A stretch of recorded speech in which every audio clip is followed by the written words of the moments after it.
planets. We constantly use them in Stellaris. Some are big and some are small, but no matter what anyone tells you, size unfortunately does matter. So in this video, I'm going to show you some tips for getting the biggest planets you can, while then showing you the smallest and largest possible planets, and I really didn't realize how big they could get. So what is planet size and why does it even matter? Usually these are randomly picked, with some ways of increasing them. As the planet gets bigger, the more districts you can cram on the planet, allowing for a huge production for your empire. As for example, a size 24 planet could have 24 industrial districts, which then you can cram as many optimizations and efficiencies to alloy production, allowing for as many alloys as possible. We'll be looking at habitable planets, as not being able to colonize them is useless. So for scale, we're going to look at the smallest planet possible. So the smallest possible planet is from a unique system called the Uboglel.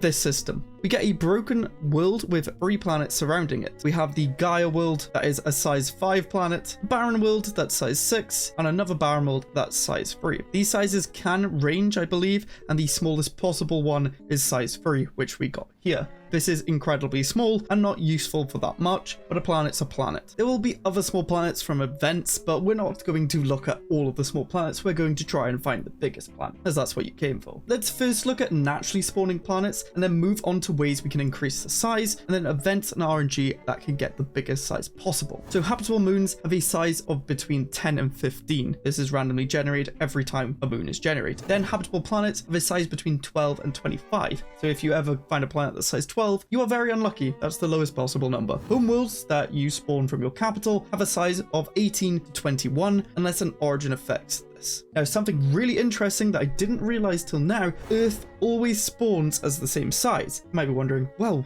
we should always spawn as Earth, but that is actually wrong. If you come on over and always spawn with the Sol system, you're disadvantaging yourself. That's because whenever we load in, you will always get a size 18 planet, even if you're on a desert world preference. So for min-maxing, never spawn as Earth and never spawn as the Sol system, because you'll be put as the Earth planet, which is always size 18. So if you ever spawn and you get a 21 size capital, that is the biggest you can get, and you're lucky. Now, some origins do change this. Remnants is always a size 22 relic world, one above the max of a normal origin. Tree of Life is an interesting one. The sapling gives you +2 max agricultural districts, and the grown tree gives you +4 max agricultural districts, but you're limited to the random size of 18 to 21. Life Seeded gives you a size 30 Gaia world. This is 9 bigger than the biggest possible, and using Earth as a scale, Life Seeded's planet is 66.6 recurring % bigger. Ring habitats and Knights of the Toxic God are all very different. We'll get on to Ring World's habitats later on into the video.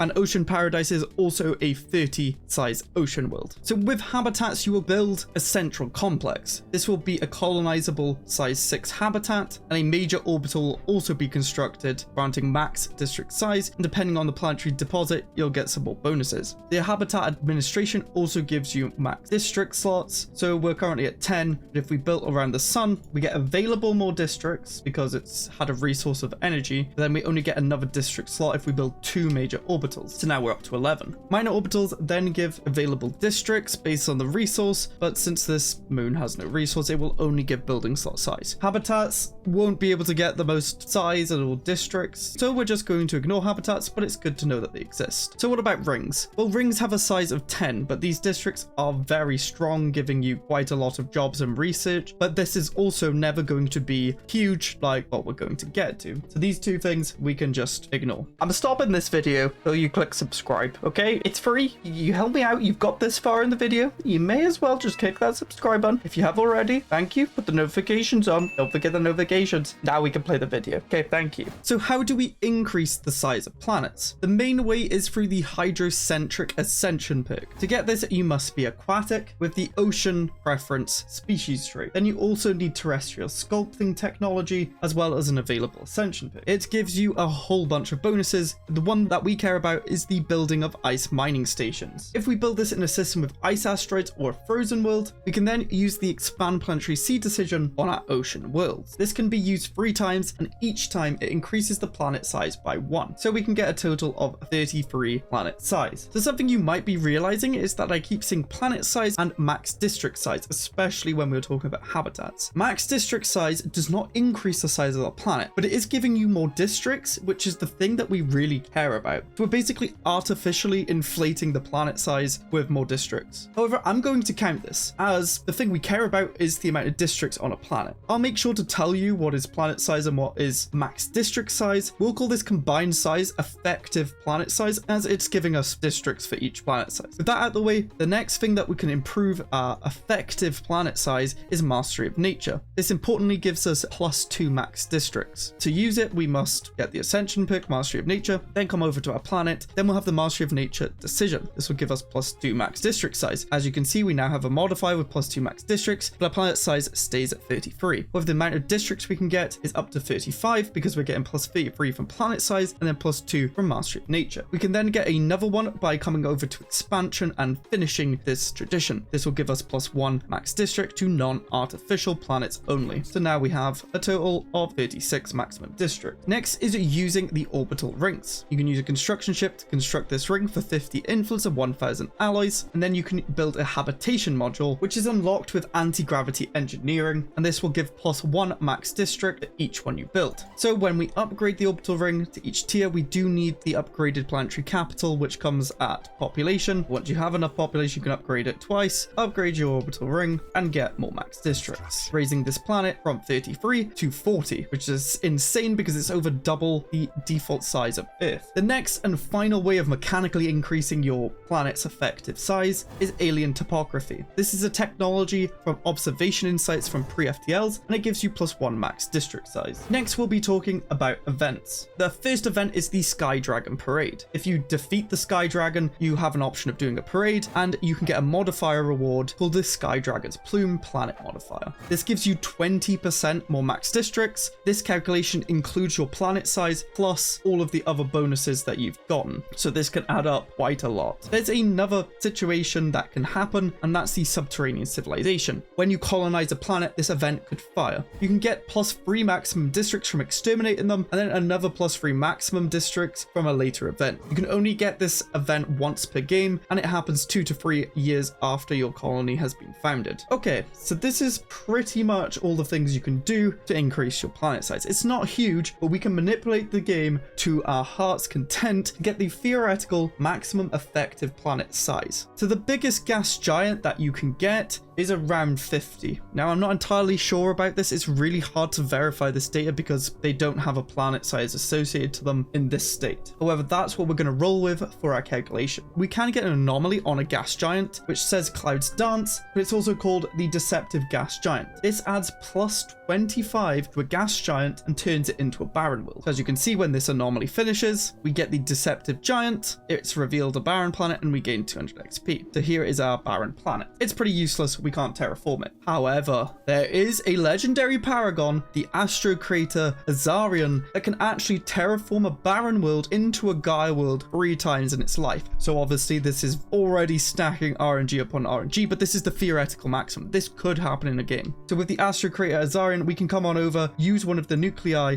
on the barren gas previous planet, and it terraforms into a Gaia world. This gas giant wasn't the theoretical maximum of 50. Instead, we got a very low roll of a size 28 gas giant. However, I'm going to do the calculations with the theoretical maximum, but in game it's going to show lower. But this is all just to prove that it works. So once we have this lovely terraformed Gaia world, which also gets overgrowth, food from jobs, and less housing, we can see it's huge, 45 industrial districts, and that's because it has some blockers lowering it from 53. However, before we colonize it, we can actually drench the planet. So instead of having a Gaia world, we're going for an ocean world, and you might be seeing where this is going. So here we go, drenching it into an ocean world, and now we've actually colonized colonized it. Now we can do all the previously mentioned mechanical things. We can come on over and expand the planetary sea 3 times. We can clear the blockers that were there. We're up to a 56 size. Then we can build an orbital ring. We can make it populated for maximum habitation modules. We can finish expansion.